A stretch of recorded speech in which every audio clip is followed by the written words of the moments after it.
Fala, oitavo ano, tudo bem, gente? Olha só, tô passando aqui para a gente corrigir a nossa revisãozinha para V1, tudo bem? Então vamos lá. Primeira questão: o que são países emergentes? Pessoal, eu já falei bastante sobre isso com vocês, né? Países emergentes são aqueles países que são subdesenvolvidos, tá? Só que eles possuem uma quantidade de indústrias maior do que países subdesenvolvidos que poderemos colocar como subdesenvolvidos tradicionais. O Brasil é um emergente, a Índia é um emergente. Guiana, Guiana não, Suriname é um subdesenvolvido. Entende? Percebe a diferença? Então, escreve assim como resposta no seu caderno. Países emergentes são aqueles subdesenvolvidos que possuem uma maior complexidade industrial em suas economias. Ponto final. Tá? Já falei muito em sala sobre isso com vocês. Eu até faço a brincadeira, né? Os emergentes são o Charmeleon. Você tem o Charmander, o Charmeleon e o Charizard. Os emergentes estão aqui no meio, ó. Não tem nenhuma complexidade econômica tão grande para serem tidos como desenvolvidos, mas também não tem uma economia tão centrada no setor primário a ponto de serem só subdesenvolvidos. Eles são os subdesenvolvidos com uma estrelinha na testa. Não tem o iPhone 14 Pro Max? Então, os emergentes são países subdesenvolvidos Pro Max, digamos assim. Tá? Eles estão no meio do caminho. Não se esqueçam disso. Tá? 2. Conceitue BRICS. BRICS são aqueles países emergentes, são os principais países emergentes, tá?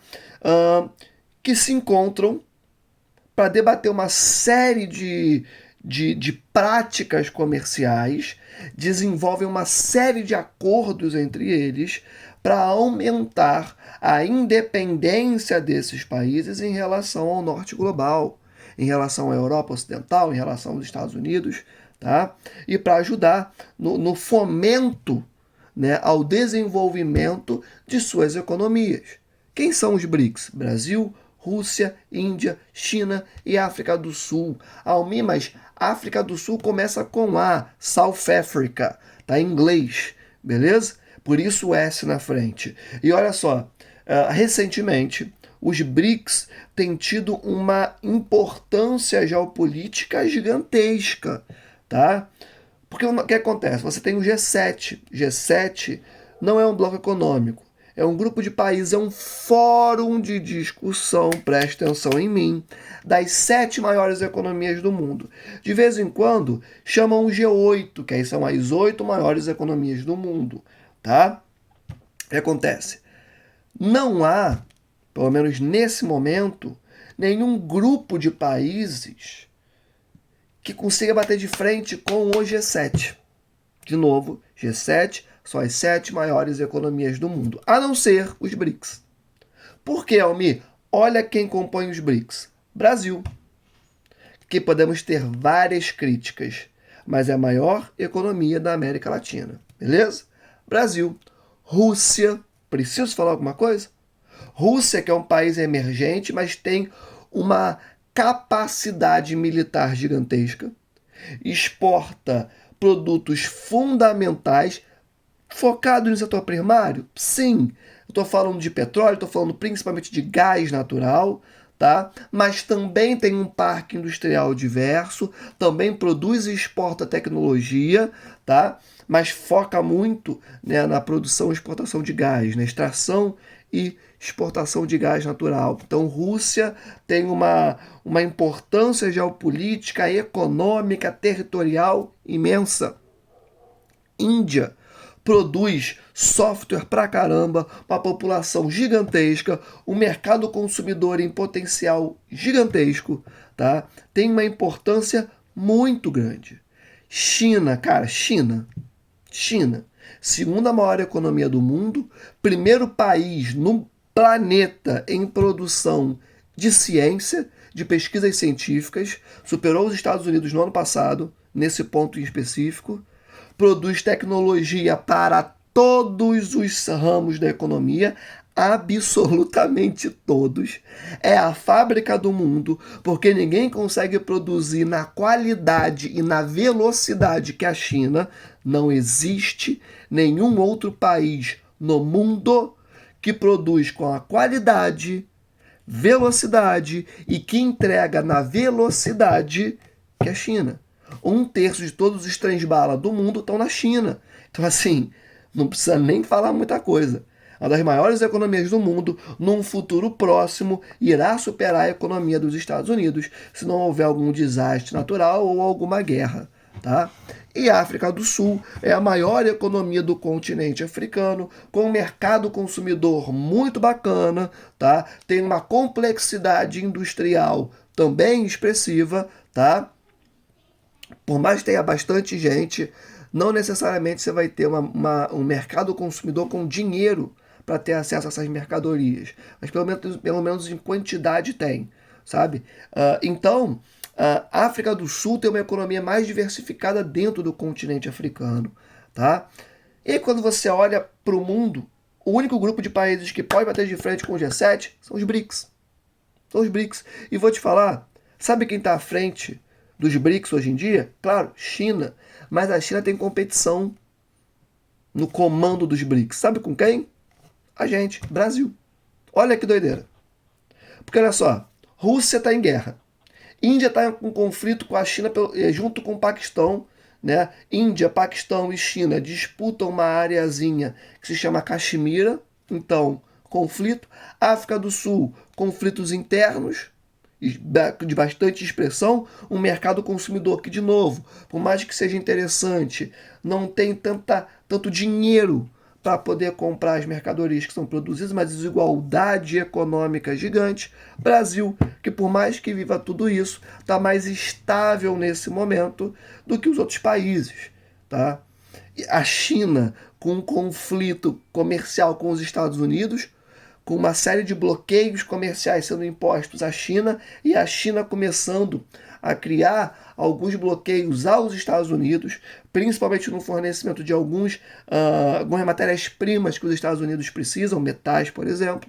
Tá? Então, no plano internacional e interno, quem está mais de boa, e aí muitas aspas para esse de boa, tá? Vamos lembrar, o Brasil tem 33 milhões de famílias passando fome, 150 milhões mais ou menos com algum problema relacionado à alimentação, então aqui não é paraíso não, tá? Mas nesse momento, quem se coloca como esse país mais neutro talvez, mais estável dentro dos BRICS, é o Brasil. O Brasil está sendo colocado nesse momento como um dos principais atores geopolíticos do planeta Terra inteiro. Sabe? E não sou eu, Almir, que estou dizendo. Tem uma série de matérias e artigos científicos que estão comentando sobre isso nesse momento. A importância do Brasil na geopolítica internacional. Tanto que os BRICS está crescendo tanto que outros países como a Argentina, como a Arábia Saudita, pediram para entrar nos BRICS e alguns foram aceitos. Vai ser o BRICS+, né? Então, bom, dei essa contextualizada no tempo para vocês sobre BRICS, porque é um tema importantíssimo, tá? Isso vai voltar daqui a algum tempo, em qualquer prova que você faça, então já quero adiantar isso para vocês, tá? Mas como resposta para sua revisão, escreve assim, presta atenção, não se entrega. BRICS são um conjunto de países emergentes focados no aumento de suas relações, melhor, de suas trocas, vírgula, de modo a diminuir a dependência em relação aos países desenvolvidos. Ponto final. Beleza? Os BRICS são os principais países emergentes. Existem outros, mas quem está ali são os principais. Tá? 3. Diferencie. Caraca, a letra está muito pequenininha. Diferencia os blocos econômicos abaixo. Mercosul, União Europeia, NAFTA e APEC. Eu vou direto para a resposta, para esse vídeo não ficar muito longo, tá? Então coloca assim, Mercosul, 2 pontos. Um dos principais blocos econômicos da América Latina, vírgula, pensado para a construção de um mercado comum aos moldes da União Europeia. Ponto final. Mercosul, Mercado Comum do Sul, é um bloco econômico que envolve os países da América do Sul, tá? Que é um dos maiores blocos econômicos da América Latina inteira, beleza?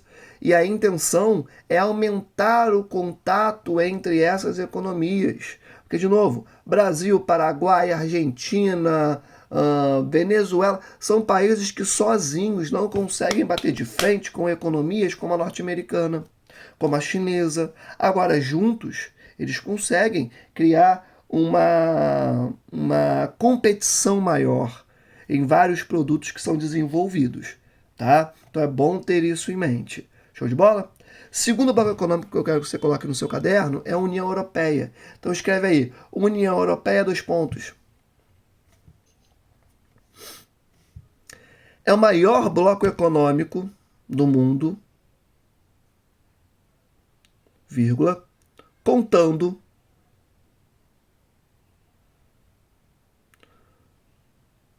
com uma grande produção econômica e com fluxos de produtos, informações, capitais e pessoas bastante expressivos. Ponto final. União Europeia, gente, é o bloco econômico sobre o qual o Mercosul se baseou. União Europeia é o bloco econômico mais importante do mundo. É o bloco econômico, talvez não o mais importante, mas o de maior sucesso, sem dúvidas. Tá? É o bloco econômico que envolve os países da Europa Ocidental. A União Europeia chegou numa hierarquia de bloco econômico de mercado comum. Ou seja, as pessoas que fazem parte, né, dos países membros desse bloco têm uma livre circulação entre os países que o compõem. Beleza? Então a União Europeia foi embaixo. Escreve assim, NAFTA,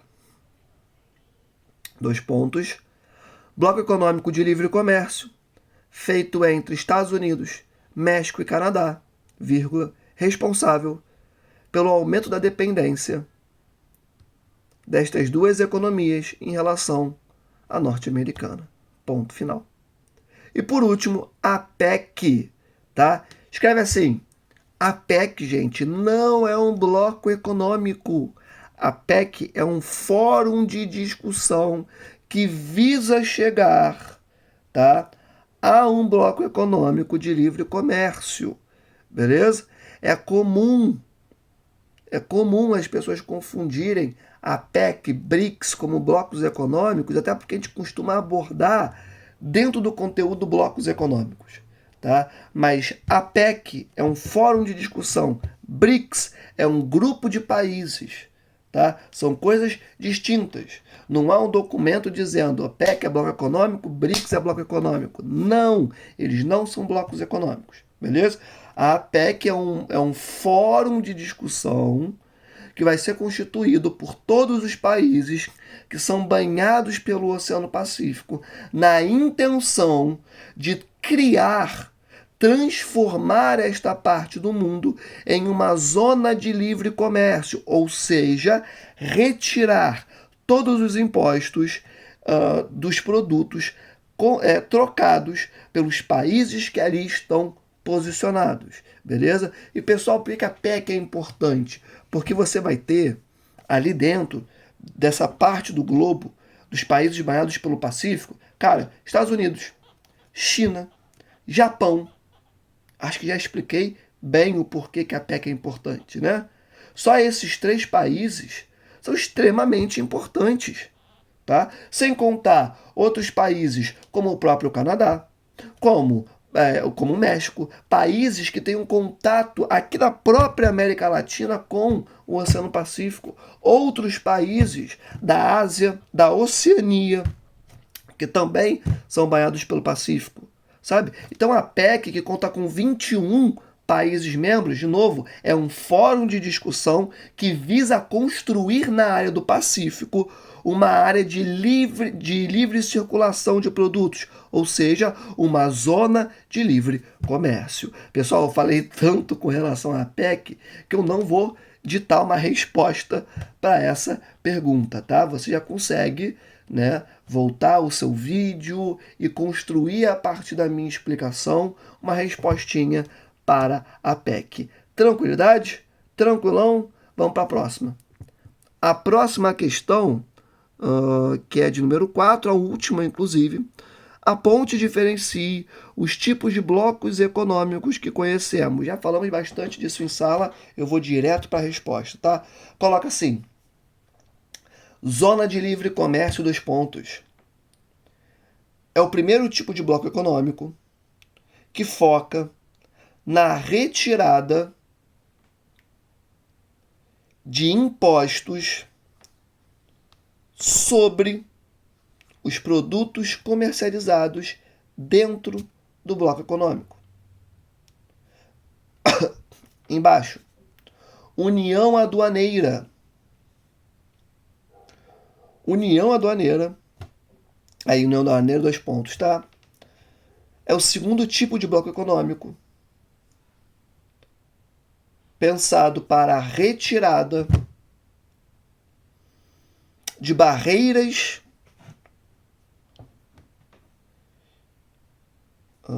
fiscais, e aí bota entre parênteses,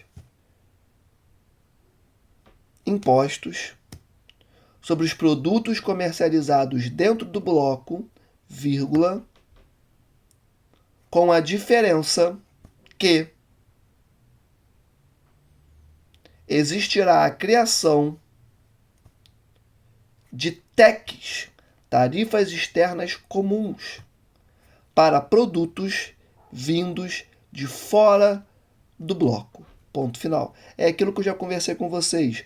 O Mercosul, inclusive, ele é uma união aduaneira, tá? Dentro do bloco econômico tem membros que vendem carne, show de bola. Então vamos colocar uma TEC, uma tarifa externa comum, um imposto sobre o produto que vem de fora do bloco econômico. Por quê? Para dificultar que esse produto que vem de fora de um outro país consiga competir com os nossos produtos e ganhar os nossos mercados.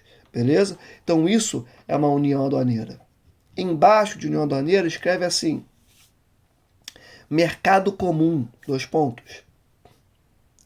É a hierarquia de bloco econômico onde as burocracias para a livre circulação de pessoas são retiradas, vírgula, de modo que haja uma maior circulação dentro do bloco econômico. Beleza? É aquela lógica. Um jovem, uma pessoa, né? Mas estou focando em jovem para ficar mais perto da vida de vocês. Um jovem que acabou de se formar no ensino médio em um país europeu, é comum que ele pense em qual país eu irei morar, em qual país eu irei trabalhar. Porque para ele é muito simples pegar um avião, né? Não tem que lidar com uma série de burocracias. Ele pega um avião e vai para um outro país de dentro do bloco econômico. Eu tenho que mostrar ali um documento comprovando que ele é cidadão europeu e ele vai. Em alguns casos de alguns países da Europa, tu pega um trem e vai para esse outro país. Você não precisa se preocupar com muita coisa não, tá? Então, para um cidadão europeu recém-formado no ensino na faculdade, ele consegue conceber a possibilidade de viver, de trabalhar em um outro país e consegue, tá? E consegue, isso é muito comum na Europa, tá? E próxima hierarquia de bloco econômico escreve assim: união econômica e monetária, 2 pontos. É a hierarquia de bloco econômico, onde há a criação de uma moeda comum a partir de um banco central compartilhado pelos membros do bloco econômico. Ponto final. Basicamente, cara, você consegue entender isso pela própria existência do euro. Euro é a moeda da União Europeia. Claro, existem alguns países que não adotam o euro, tá? Mas a maior parte desses países adota. Então nós dizemos que a União Europeia é um bloco econômico na hierarquia de união econômica e monetária. Beleza? Existe um Banco Central Europeu. Banco Central é aquele que produz, que emite a moeda. Beleza? É isso. Tem uma moeda para todo mundo, tá? Pessoal, corrigimos a revisão. Era basicamente isso. Eu queria conversar com vocês. Dicas para a prova. Cara, veja a revisão, veja esse vídeo quantas vezes forem necessárias. Segundo ponto, leiam os conteúdos que estão no seu caderno, beleza? Eu faço um resumão ali do que está no teu livro. Então veja e adiciono algumas informações que eu acho pertinentes, tá? Então vejam o que está no caderno, é importante, tá? Além disso, para concluir o seu estudo, pega os exercícios que nós fizemos no livro, tá bem? E assim, cara, impossível você ir mal. Dou muito destaque para que você pegue essa revisão e esse vídeo que nós estamos corrigindo agora, tá? E o seu caderno. Show de bola? Pessoal, ó, beijo no coração, fiquem com Deus, tá? Nós estamos juntos, acreditem em vocês, vai dar tudo certo, tá? Fui! Valeu!